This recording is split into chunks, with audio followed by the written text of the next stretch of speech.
In this lesson, we'll begin rigging the cables, and we'll actually explore two different ways we can do this, one with bones and one by simply using curves.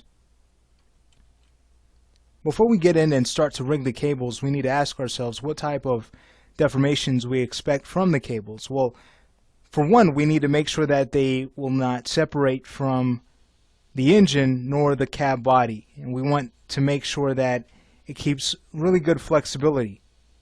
Alright, that's the second thing we want from the cables. So knowing that, what we'll want to do if we are to work with bones is go ahead and apply a spline IK solver, and that's going to give us the flexibility, but is that going to prevent the cable from detaching from either the engine or the pod cab as we animate this machine, this vehicle? Okay, so with that said, I'm going to go ahead and first create a curve. Now the curve is going to be what gives the cable flexibility. Alright, so to do this, we want to head over to the top view. From there, we'll go to the create panel, and we're going to go ahead and create a line shape. Now, how this curve or how this cable is going to deform will depend on how well our curve deforms. Okay, so initially what we're actually going to do is just create 2 points going from our cab to the engine. But then we're not going to want to leave it at 2 points because we need the points in the center of that curve so that the curve will have flexibility and in turn give the cable flexibility. Alright, so to start, let's go ahead and create a point at the cab, and then we'll create our last point at the engine. Okay, going from the cab to the right engine, and I'll right click to exit the tool. Alright, you can see that our curve has thickness, so let's say we head over to the modify panel and turn off enable and viewport. Okay, we don't need it in this case. What I'd like to do from here is go to the sub-object level of this curve and just make sure that the points of the curve are going to be aligned where they need to be, right at the center of the cable. Alright, so there's the first point. That looks good. Let's go ahead and check that last point. You can see that the curve is slightly off from the cable, but that won't make a big difference at all. We'll be just fine.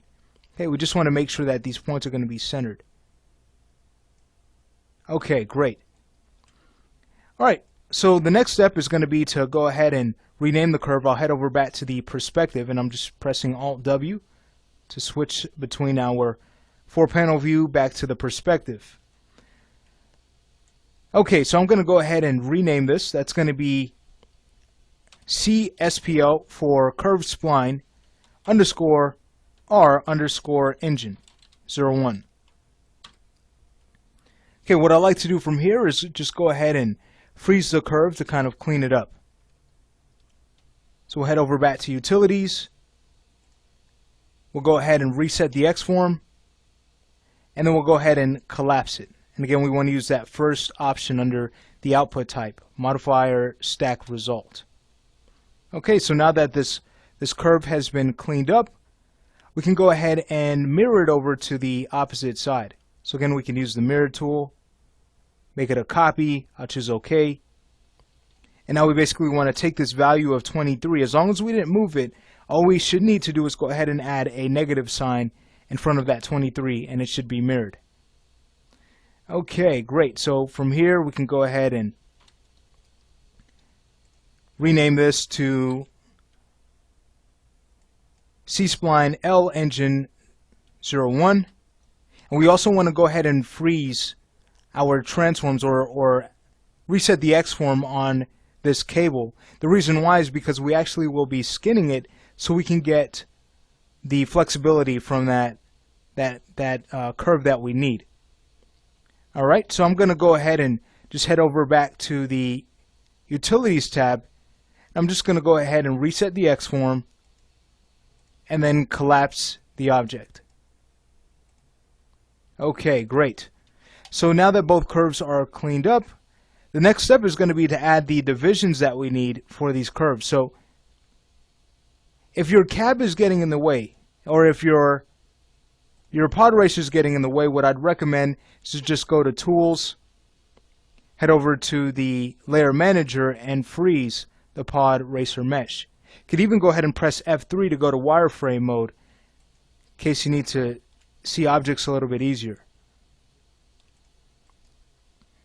Okay, great. Alright, looks like, so you have two objects selected here simply because the cables were never added to that layer. So I'll go ahead and select both cables.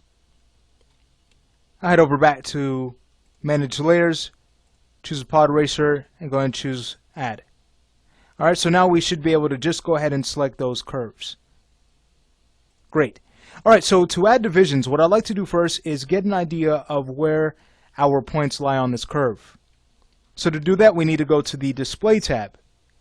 And then underneath the Display Properties, underneath that rollout, we want to go ahead and turn on Vertex Ticks.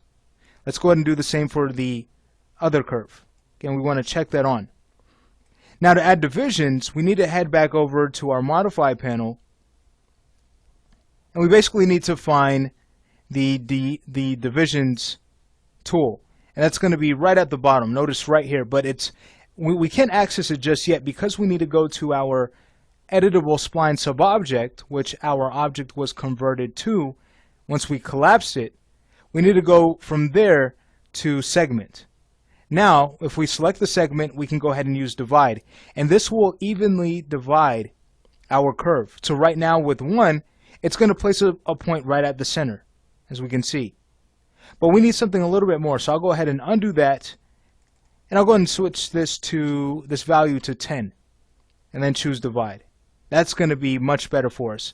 And with the amount of points that we have, we're going to get some nice flexibility in our curve. Let's do the same for the left curve. We'll come out of the segment subobject. We'll select the next curve. We'll go ahead and go back to editable spline, segment. Again, we'll use that same value for our divide tool and choose divide after we choose the segment. Great. Alright, so I'll just come out of the subobject.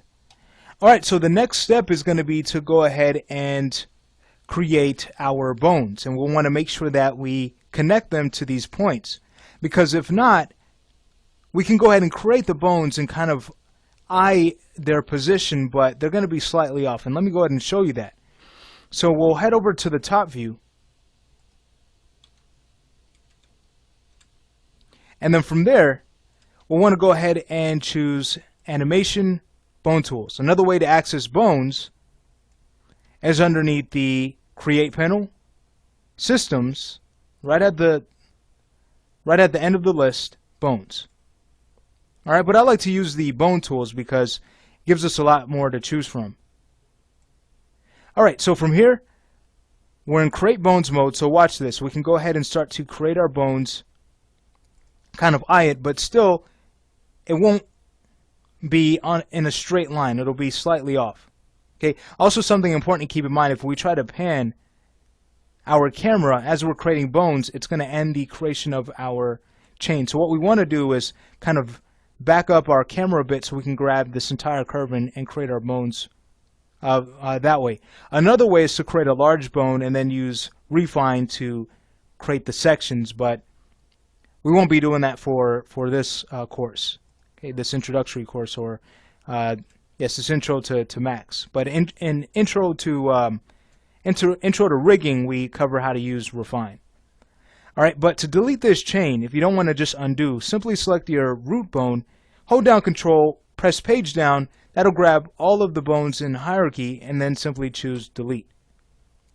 All right, so I'm gonna go back to Create Bones. I'm gonna go ahead and decrease the width of the bone to 1 and the height as well, because it was a little too large. Alright, from there we'll go to our snap tool pressing the S key or simply activating it from our toolbar. We'll want to right click and check our settings. We don't want to snap to grid points in our case. We want to go ahead and snap to our vertex points. Let's go ahead and choose vertex. I'll back up the camera a bit, and now we can go ahead and snap to each vertex. Okay, so starting from the base, I'll go ahead and click to the next, and the next. We'll just continue this. And what's great is that we'll be able to mirror this chain across, so we don't have to worry about bringing that over. So I'll go ahead and move the last to the last point. It's kind of off, as you can see. So if you like to align that bone, I'll show you how. We can go ahead and press S to come out of snap. I'll right click to come out of bone mode. And we want to go ahead and choose edit bone mode. Alright, that's going to allow us to move each bone without affecting the bone prior to it. So for example, without edit bone mode, if we were to go ahead and select that bone and start to move this, notice we can't actually slide this bone around. Alright, and we can only rotate it. Even though we're pulling this, it's not going to pull. It's just going to rotate because it's locked down. But now with edit bone mode, now we can pull this wherever we need it to go. Alright, so with that said, I'm actually going to go ahead and press S to turn back on snap. And we can now snap to that last point. Okay, great. So now that the bone is in place, go ahead and press Alt W to head back over to the perspective to see what we're dealing with. I'll press F3. Okay, great. And I think this would be a good stopping point. So let's go ahead and continue setting up this cable, again exploring what bones are going to do for us. I'm going to just continue this process in the next lesson.